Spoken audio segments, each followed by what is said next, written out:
We'll do it live. Okay. No. We'll do it live. Fuck it.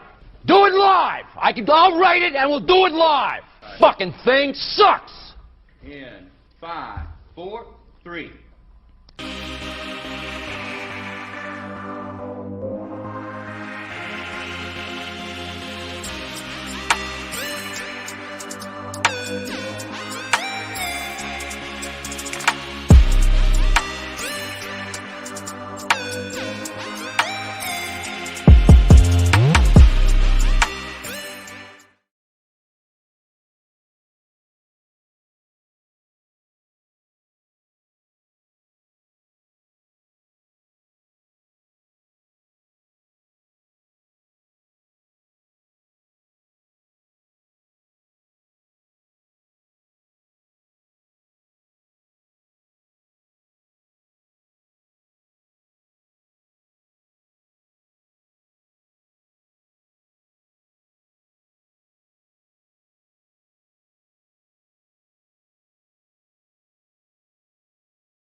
So, in case I'm not editing any of that either. So what had happened is I didn't realize that microphone was muted. We are like 2 minutes into the podcast, and this is me doing the intro for the second time because I was apparently muted a minute ago and did not know until I looked down at my screen. So with that being said, welcome to the Fantasy Football Morning Show, the only morning show hosted by a guy named Austin wearing a throwback Atari t-shirt. Thanks for watching or listening or however you're intaking this. Maybe it's the future and this is just being sent directly from the internet to your brain. Probably not. Hopefully not, because that just actually sounds really scary now that I think about it. It is Wednesday. We are on to week 2. We have games starting tomorrow. Going to go over some start sit kind of stuff. I've got to post my start sit article today or finish it up so I can get it posted. Because apparently I have to do another podcast episode or podcast breakdown of ESF tomorrow because Dale just told us we don't want to miss the episode. So I'm kind of interested in that. For those of you who don't know, my name is Austin Thompson. I am a contributor for Eat Sleep Fantasy. Eat Sleep Fantasy. Yeah, Eat Sleep Fantasy. I always want to say Eat Sleep Fantasy Football because this is the Fantasy Football Morning Show. Anyway, Eat Sleep Fantasy, aka ESF. You can find me on Twitter at Austin Wrote That.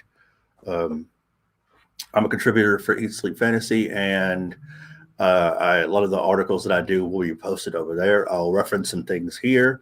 Here is where I do a lot of the research. I might post stuff statistically that I find while doing research, whatever. We'll see.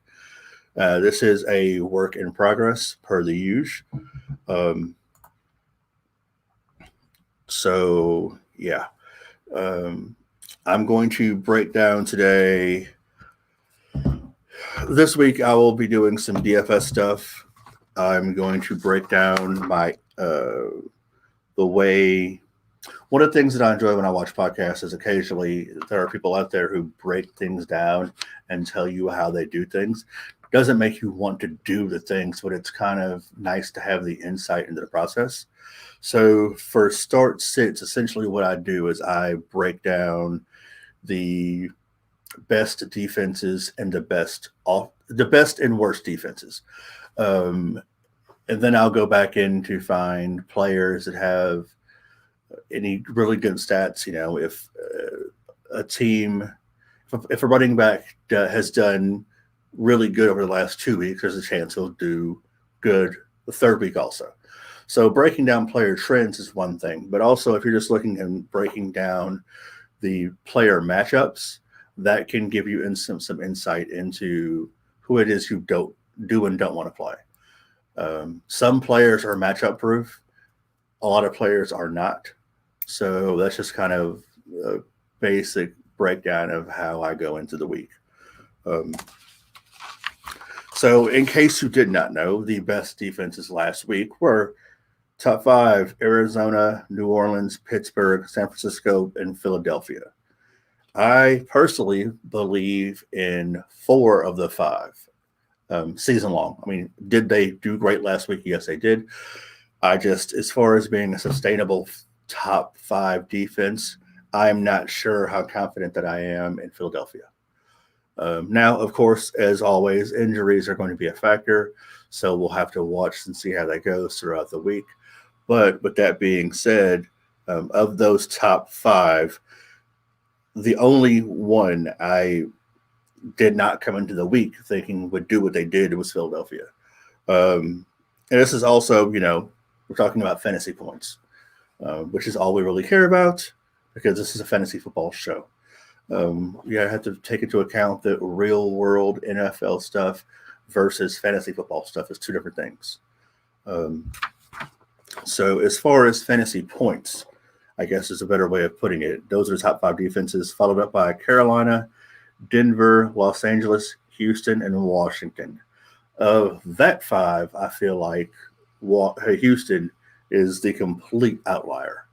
I do not think they belong in the top 5, nor do I think they belong in the top 10, and I do not think that they will be there next week. So I am not by any means afraid of that team.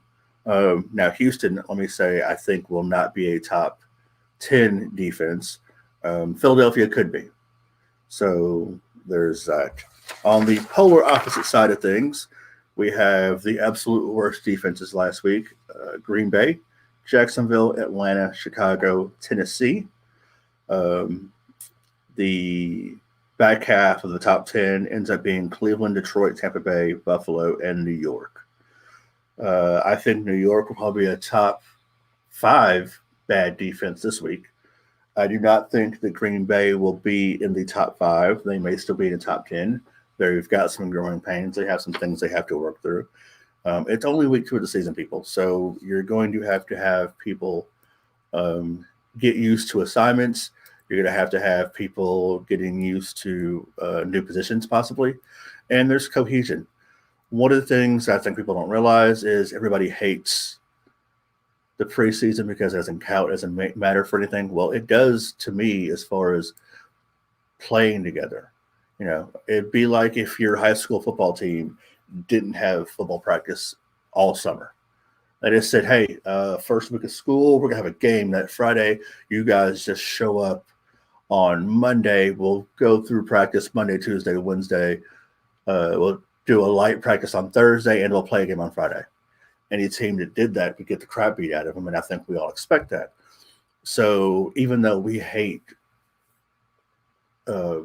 preseason football because it's boring and means nothing on paper, it's time that you're working with your squad. I mean, that's time where, offensive and defensive lines are coming together and becoming cohesive and getting used to, who's on my left, who's on my right, who's doing this, how do I work together if I'm double teaming, who's going to, if a guy misses an assignment, who's going to have his back, who's going to watch out for him, who's going to, tell a guy, hey, next time do this. There's, veterans and rookies working together. And I think that this is much like everything else. The first 3 weeks are going to make a huge difference. After 3 weeks, you are who we know you are. You are who you show us that you are. And I think that that's when you start to panic on people. But I mean, sometimes you just know, hey, this defense sucks. This offense sucks. So whatever it is. I mean, as far as team-wise, the Giants have not showed me anything in my entire life, except for the couple Super Bowl years, that shows me that they're any good.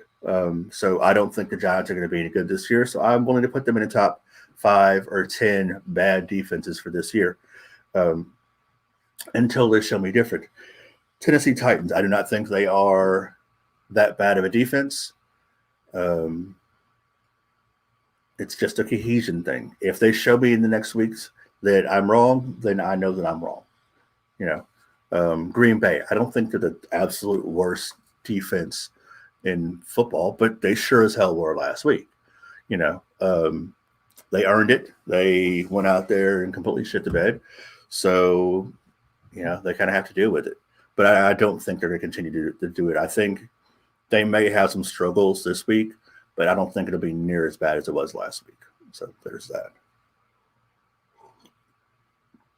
All right. So when going into a week and you're looking at who to start and who to sit, essentially you don't want to play. You want to limit the amount of players you have that are playing against the guys that you deem as the best defenses. So I'm going to be avoiding players playing the Cardinals, the Saints, the Steelers, and the Niners. Now, if I felt like there was a matchup dependent player on a team, like for instance McCaffrey, I view McCaffrey as a a non-matchup dependent player, meaning I'm totally screwing this up. McCaffrey is matchup proof. That's the word that I meant to use. It doesn't matter who McCaffrey's playing. I think that he is going to do what he does. Now, a player that I don't think is matchup proof is Derrick Henry. So with that being said, let me go ahead and put it out there right now. I'm going to list Derrick Henry as a full fade for this week. After last week, I just don't know how it's going to go. I'm not saying to drop Henry. He's going to be great. The longer the season goes, the further we get in the weeks, the more that you can count on Derrick Henry. In the first couple of weeks, there's other options out there. He's not going to get you most likely all the points that you want. So you probably have a better option on your bench.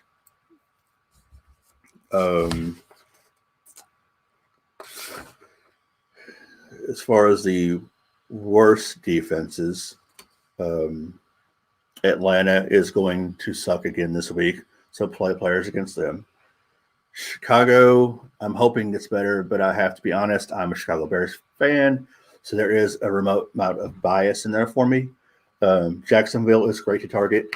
I would not go against Green Bay at all. I can be wrong on this, but I believe after a week like the Green Bay Packers had last week, where everybody on both sides of the ball and the sideline completely shit the bed, I feel like they're going to come hard and come with a vengeance. So I wouldn't go anywhere near the players playing them. So my targets are definitely going to be Atlanta, Jacksonville. It will not hurt you to target Chicago. Can they come back, bounce back, have a good week? Maybe, but the chances aren't that great.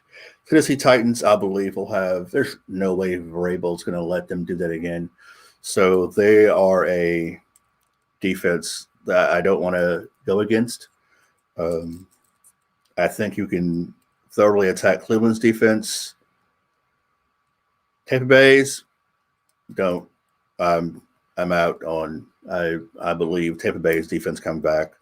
Buffalo Bills defense should have a better week than last week. But the Giants, you can target the Giants pretty much until forever. Probably completely forever. So, yeah, that's where I am on defenses. And let's go into injuries.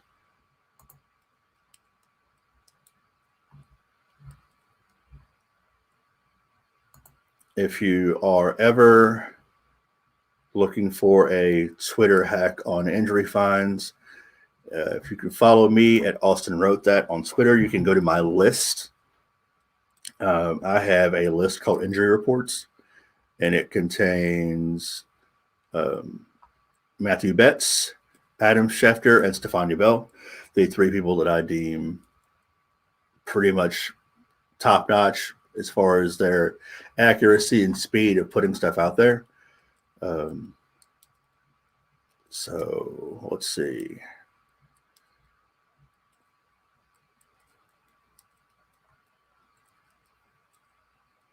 According to Scott Smith, who I believe is a beat writer for the Bucks. Bruce Arians says that Ronald Jones will start against Atlanta. That says a lot because he fumbled and was the ghost of Ronald Jones. We did not see him anymore. It was a lot of Fournette, a little bit of Giovanni Bernard. Said it's something to look into next week if you're doing DFS or if you're looking for the lineup starts. Ronald Jones will be the starter. Do with that as you will. Let's see. Nothing.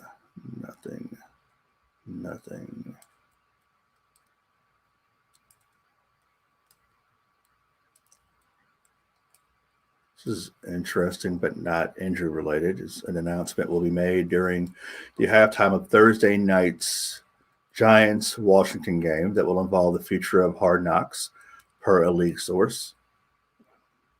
What if they're canceling Hard Knocks? It'd be funny. The Cowboys killed Hard Knocks. That'll be something interesting to see. That is correct. Do be aware of the fact that this week the New Orleans Saints are experiencing a COVID outbreak. I think it's either 5 or 6 of the coaches and Michael Thomas, who's already on IR, are all in the COVID-19 protocol. So that's something to be aware of.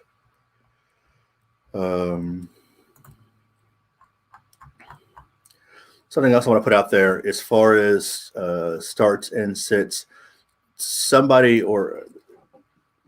and sits are tough. An entity that I'm fading this week is going to be I'm not playing a single running back from the 49ers, and I'll tell you why. Raheem Mostert got hurt. He was the starter. Mitchell did very, very well in his start, but JaMycal Hasty, that's his name, Hasty scored a touchdown. I believe he scored one before Mitchell did. But the thing people are forgetting about is that last week Trey Sermon was a healthy scratch. So you have Trey Sermon, Elijah Mitchell, and Hasty all in the backfield. And I don't care what anybody says. I don't think a single person out here in the world knows who the starting running backs could be. Does Shanahan know? Yeah. Do the teammates know? Yes.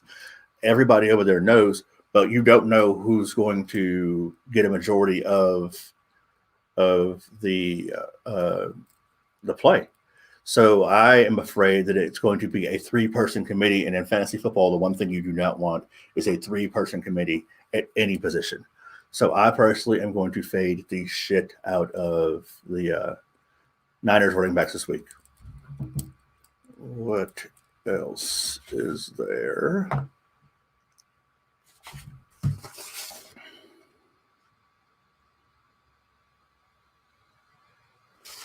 Oh, sorry. All right. I want to talk about rankings. At each position, I'm gonna run through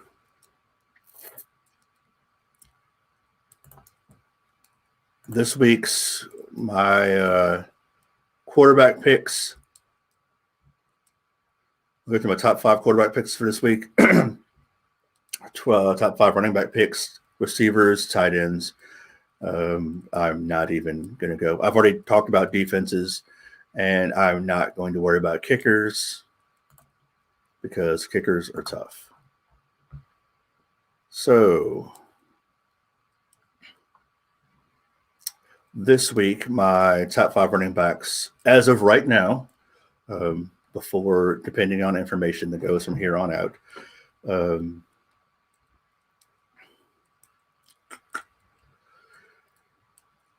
I expect for Josh Allen to get into a shootout with Aaron Rodgers. No, I'm sorry, with Tua. It's really, really hard to count out Tom Brady, especially playing Atlanta, who I believe, courtesy of Super Bowl, he has a hell of a grudge towards. And Kyler Murray is just going to ball. Kyler Murray, when you watch him play, he plays so well at that position, and he's constantly changing the position, much like Mahomes. It is hard for me to even possibly think about counting him out. So as of right now on Wednesday morning, my top 5 quarterbacks are going to be Josh Allen, Aaron Rodgers, who I believe just has a comeback game from hell, Tom Brady, Kyler Murray, and Patrick Mahomes. Running backs, like I said, I am going to fade Derrick Henry this week. I actually think that Nick Chubb stands a chance of being the number 1 running back this week.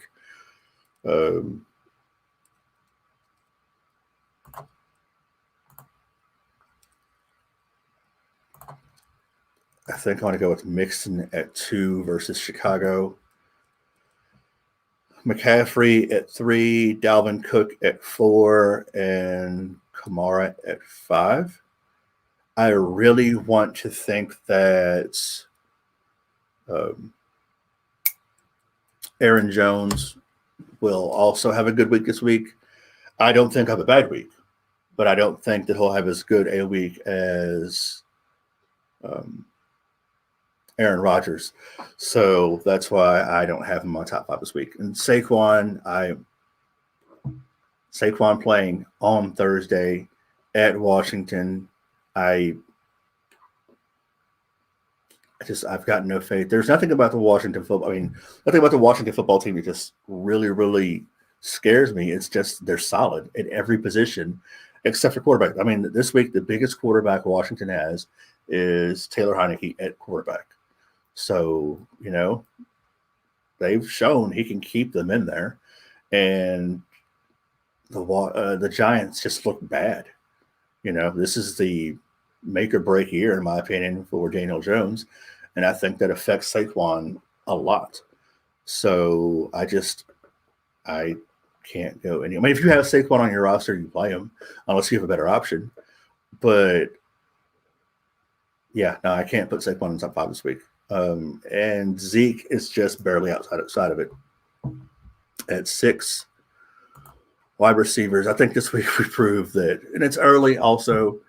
There's, quarterbacks still trying to get a feel for their receivers and vice versa. There's nothing you can do about Tyreek Hill. He is one of the matchup-proof players out there. So I don't care what week it is until he just gets dominated by somebody. I'm probably going to run with him as being the wide receiver 1 for the most part. I've got Hopkins at 2, Diggs at 3. I'm going to put Adams at 5. But my number 4 is going to be DK Metcalf. I think that there is a bond. Metcalf and Lockett for the entire season are probably going to aggravate the crap out of me because every week it can be either one of them. It can also be both of them, depending on how much Russ cooks. Russ is a very, very good early season quarterback. The earlier it is, the better he does. Towards the end, they will start saving him. He will become a lot more cautious getting towards the playoffs, and you will see a lot more running back play. So, but that being said, I can be completely wrong on DK Metcalf and end up being Lockett. And if that happens, I won't feel terrible about it. So it's going to be one of the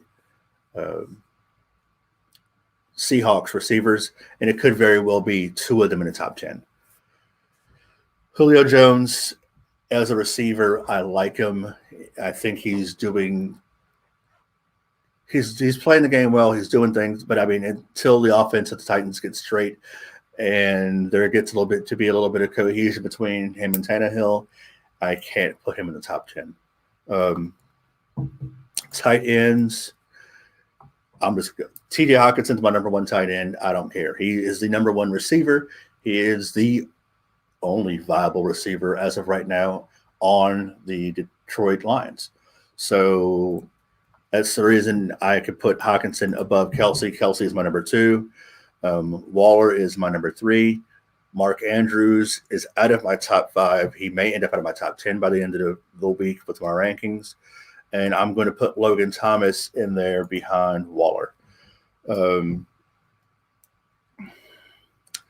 Gronk was the number 1 tight end this week, but I do not think it is sustainable. I'm probably going to be completely wrong on that one. Gronk will probably end up being a top 10, which he may end up being in my rankings. He may end up being a top 10 before it's all said and done with, before tomorrow's game. But I don't know that I'm going to put him as being the number 1. I don't think he is the Gronk of the Patriots past in all the Super Bowl years. So, yeah, tight ends, Hawkinson, Kelsey, Waller, Logan Thomas, Kittle. And if Lamar Jackson doesn't play better, I don't know that I can put Andrews in top 5. Talent-wise, he is a phenomenal talent. But if they can't get the ball to him and that offensive line can't do what it needs to do, then what do you got? Also, I'm going to go ahead and say again that I think there's a good chance that Johnny Smith and Hunter Henry end up being both in the top 10 as tight ends, and they could be like Gronk and Aaron Hernandez were back in their heyday. And so it will not surprise me at all, because Bill Belichick's going to fix the offense and dominate on defense. So, yeah, I think that is all for today. So, as per the usual, with that being said, so long, and thanks for all the fish. Also, note to self, because I'm going to watch this later on, make a video to go in the outro, because there's no outro video, which is what I should be clicking now. So, yeah.